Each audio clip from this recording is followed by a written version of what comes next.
एक भोंदू रहता था, पर वो इतना सीधा था कि सब प्यार से उसको भोंदू ही बुलाते थे।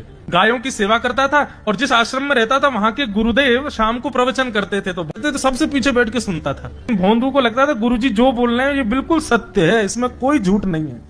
एक दिन गुरुजी प्रवचन करते हुए बोले, यमुना के पल्ली पार भांडीर वन में ठाकुर जी गैया चराने आए। भांडीर वन का नाम सुनते भोंदू कान खड़े हो गए। बोले भांडीर वन तो मैं जाता हूं गैया लेके, मुझे तो कभी मिले नहीं वहां पे। अरे मुंह में ही कमी होगी, मुंह में ही सामर्थ्य नहीं होगी उनको देखवे कि मैं ही नहीं देख पाए होंगे, वो तो आते होंगे वहां पे, मुझे ना दिखे होंगे। भोंदू ने पहली बार जिज्ञासा करी, गुरुदेव ठाकुर जी दिखते कैसे हैं? तो गुरुदेव भी हंस गया, अच्छा भोंदू पूछ रहा है, बैठ जाओ बताते हैं। मोर मुकुट पहनते हैं ठाकुर जी, और बोले 2 कान हैं लेकिन कुंडल एक ही पहनते हैं। ठाकुर जी ऐसे पुष्प तोड़ के कान के ऊपर लगा लेते हैं, दोनों कानों में एक ही कुंडल को फेर फेर के पहनते। ठाकुर जी पीली पीताम्बरी, ऐसी ठाकुर जी पीली पहनते, पीली पीताम्बरी। माला कैसी पहनते हैं? ठाकुर जी ऐसी पहनते हैं पूरी पैरों तक जाए। ये देखो गुरु जी कह रहे हैं तो निश्चित है भंडीर वन में आते हैं ठाकुर जी। भोंदू अपनी गैया लेकर के भंडीर वन पहुंच गया। गैया चर रही थी, अब भोंदू ढूंढ रहा है, कभी वृक्ष के नीचे जाके देखे, कभी कहीं देखे, कभी ढूंढे कहीं से चंदन की सुगंधी आ जाए। गुरुजी बता रहे थे उनमें से चंदन की सुगंधी आती है, क्या पता कन्हैया यहीं कहीं हो। इतने भाव से, इतने प्रेम से और इतने भोलेपन से ढूंढने लगा ठाकुर जी को, और ठाकुर जी नहीं मिलते ना तो अपने आप को ही कोसता, मुंह में योग्यता ना होगी यही मारे ना मिल रहे, ठाकुर जी तो यही है। गुरु जी की बात गलत नहीं है, ठाकुर जी तो यही है।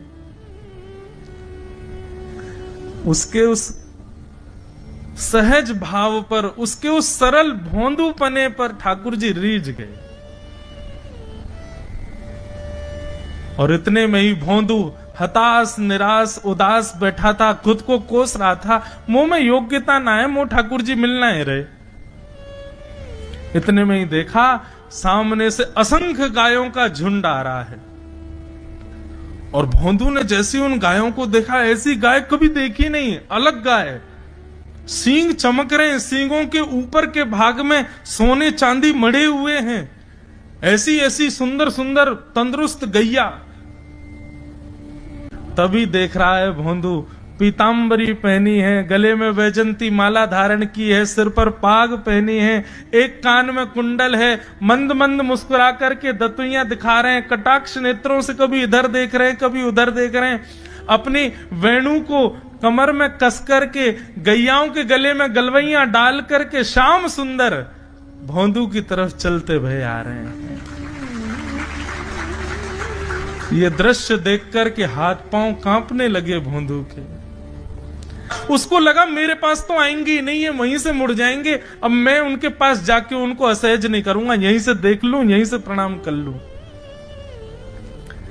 लेकिन जैसे जैसे प्रणाम करके ऊपर देखता, ठाकुर जी और पास आ रहे हैं, और पास आ रहे हैं, और पास आ रहे हैं। जैसे ही ठाकुर जी आकर के बैठे, भोंदू के पास शब्द नहीं है, हाथ पैर कंपित हो रहे हैं, उसको सूझ ही नहीं रहा करूं क्या मैं, इनके लिए क्या बिछाऊं, कहां बैठाऊं।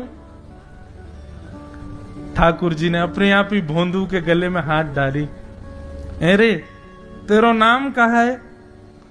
जैसे ही ठाकुर जी ने नाम पूछा, भोंदू अपना ही नाम भूल गया, बोले मुझे याद ही नहीं मेरा नाम क्या है, पर प्रेम से सब लोग मुझे भोंदू बुलाते हैं। अब तो भोंदू नाम सुनते ही ठाकुर जी ताली दे दे के हंसने लगे, तेरा नाम भोंदू है?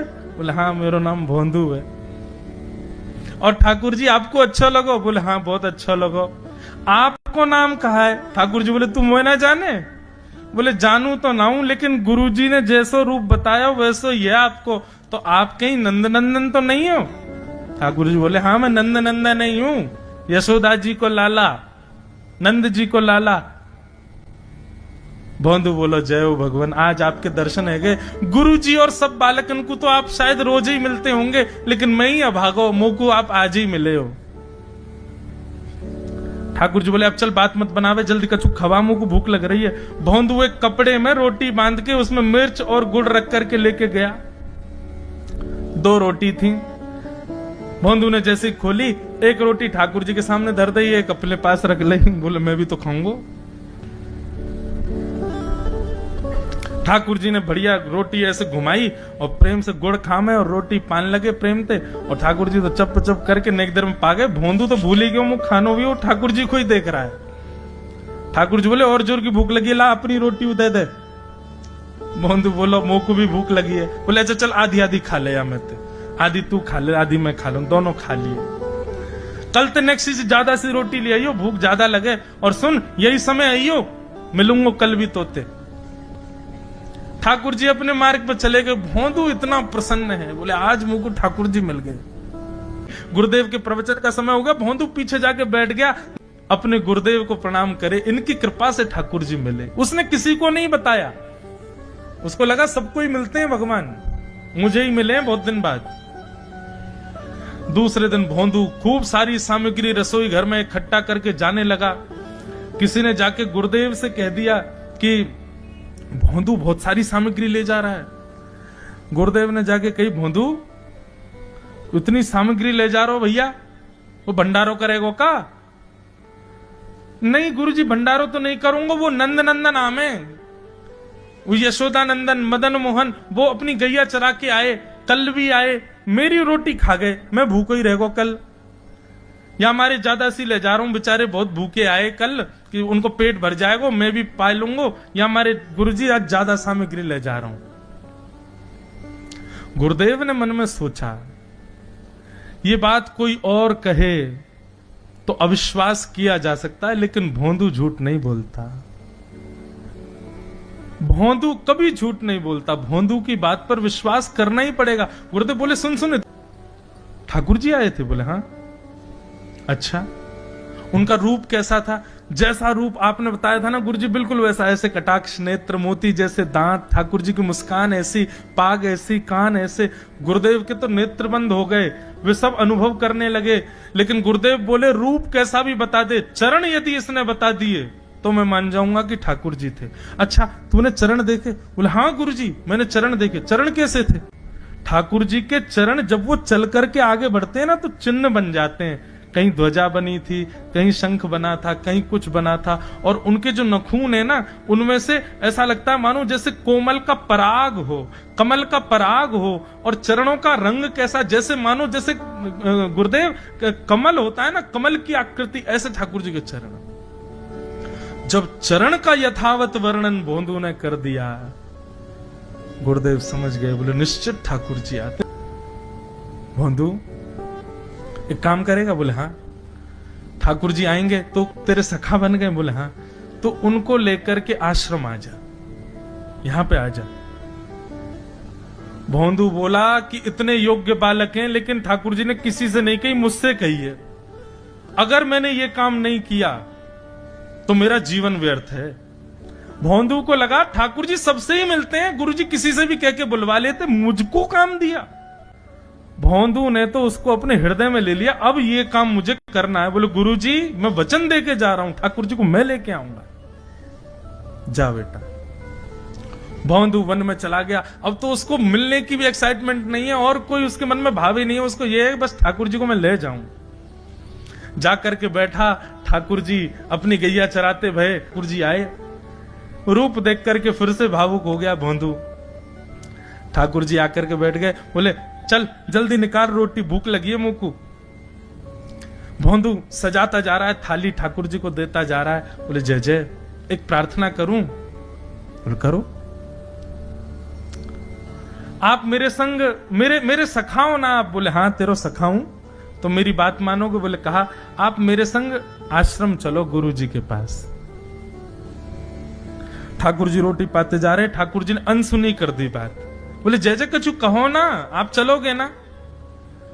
ठाकुर जी बोले हम तेरे सखा हैं, तेरे गुरु जी के सखा नहीं है। तू मोते मिल, तू मेरे संग खा, तू मेरे संग रहे, तू कछु कर, तो कुछ सब अधिकार है, लेकिन ये हम गुरु जी ते मिल बातें मिल ये सब हम नहीं करेंगे। हम बस तेरे सखा हैं, तो ये जाने और कोई ये ना जाने। ए जय जय ऐसे मत कहो ना, वे नहीं बताते तो मैं तो आपको देख ही नहीं पाता, मैं तो आपको जानता ही ना हूं। उनने ही तो मुझको बताई कि आप भांडीर बनाते हो, आपका रूप ऐसा है, उनने कृपा करके मुझको आपसे मिलवाए हो, वही हमारी मित्रता के मूल आधार है, उनसे तो मिलवे चलो ना। ठाकुर जी बोले देख ज्यादा जिद मत करे, हमने तो उसे एक बार कह दी हम नहीं जाएंगे नहीं जाएंगे नहीं जाएंगे। ठाकुर जी रोटी पा रहे थे तो भोंदू ने हाथ से रोटी और छनाई बोली ये भी दो, ये भी गुरु जी की है, लाओ ये मिर्च गुड़ सब दो, ये सब गुरु जी को, ये भी मत खाओ। और सुनो, यदि हमारे गुरु जी से आपको प्रेम नहीं है तो हमको आपसे प्रेम नहीं है। कल ते अपनी गैयान को लेके कहीं और चरावे जाओ, होंगे तुम नंदन अपने गांव के, मेरे गुरु जी के पास नहीं जाओगे। और सुनो, ये मुंह में जो रोटी रखी जाओ को उगल आओ, ये भी गुरु जी की रसोई में बनी है, हमारे गुरु जी से नहीं मिलेंगे। ठाकुर जी बोले अरे भोंदू ने रुक तो, नहीं नहीं नहीं अब तो मैं सुनूंगा ही नहीं, आपने ऐसे कैसे कह दी नहीं जाएंगे, 3 बार नहीं जाएंगे नहीं जाएंगे। और ये भांडीरवन मेरो है, मैं यहां गैया चरावे आऊं, कल से अगर तुम और तुम्हारी गैया दिख गई मुंह को तो तुम्हारी गैयान को लेके मैं चलो जाऊंगा आश्रम, फिर तुम्हारी मैया बाबा तुमको मारेंगे। ठाकुर जी बोले अरे भोंदू इतना नाराज? बोले यदि मुंह से मित्रता रखनी है तो मुंह को वचन देना पड़ेगा कि आप आश्रम चलोगे, और अगर आपने फिर से नहीं कही तो मैं जा रहा हूं वापस, और कभी आपको मुख नहीं देखूंगा, अपना मुख नहीं दिखाऊंगा। मुंह ना मिलना तुमते, मुंह कोई गरज ना पड़ रही तुमते, आज तक नहीं मिले, कल ही तो मिले हो मोते, और वो भी गुरुदेव की कृपा से मिले हो, जाओ मत मिलियो, मुझे ना चाहिए तुम। ठाकुर जी बोले मैं तो ना जाऊंगा, मैं तो तेरे पास ही रहूंगा। बोले तुम मत जाओ, मैं जा रहा हूं। कि जाने लगा वापस। अरे भोंदू ने रुक तो जा। भोंदू बोला अपना मुख भी नहीं दिखाऊंगा यदि आप नहीं चलोगे तो। ठाकुर जी दौड़ करके गए और जाकर के भोंदू के पिद्दी पे चढ़ गए। बोले ले चल अपने गुरुदेव के पास, चलूंगा तू जहां कहेगो, लेकिन तो दूर नहीं जान दूंगा। और भोंदू ठाकुर जी को ऐसे ऊपर चढ़ा करके लेकर के आश्रम जा रहा है। गुरुदेव आकर के खड़े हो गए और मन में बस विचार कर रहे थे, हाथ पांव कांप रहे थे। बोले ठाकुर जी आएंगे कि नहीं। इतने में ही भोंदू आया और तभी देखा भोंदू के पिद्दी पर ठाकुर जी टंगे भय आ रहे हैं। आज गुरुदेव ने जाकर के पहले भोंदू को प्रणाम किया। बोले जय हो, धन्य है। इतनी तपस्या की, इतना भजन किया, घर परिवार त्याग दिया, वैराग्य त्याग सब हमारे जीवन में, तब भी ठाकुर